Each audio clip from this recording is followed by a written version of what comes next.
आए यस्तै रहेछ है साथीहरू। हेर्नुहोस् त जङ्गलको बाटो कहिलेकाहीँ दुख बिमार लाग्दा पनि यसो बाटोघाटो हिँड्यो भने एक्सर्साइज हुन्छ। अन्त त्यही कारण म चाहिँ बिमारले गर्दा पनि हिँड्ने गर्छु। हेल्थको प्रब्लम छ अन्त म यसरी हिँड्छु बिस्तारी बिस्तारी।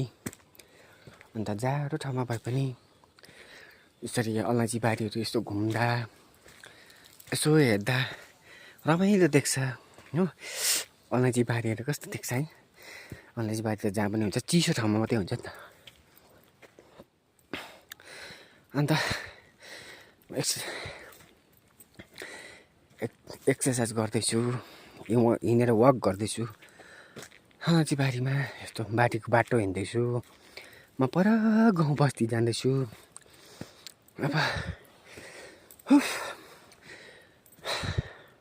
के भन्नु त धेरै कुरा छ नि।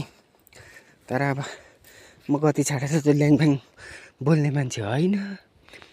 त्यही भएर मलाई त्यस्तो बोल्नु पनि आउँदैन।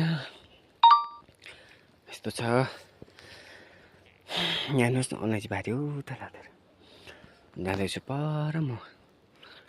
अब आफ्नो त के भन्नु, आफ्नो बारीमा त कुरै नगरौँ भन्यो भने मान्छे नर्भस हुन्छ होला। साँच्चै नै दुःख पीडा पोखौँ भन्यो भने त हजार प्रब्लममा बाँधिएको मान्छे हो। यस्तो छ।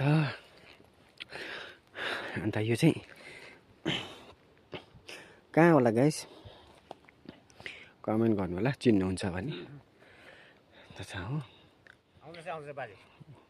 कमेन्ट गर्नु होला।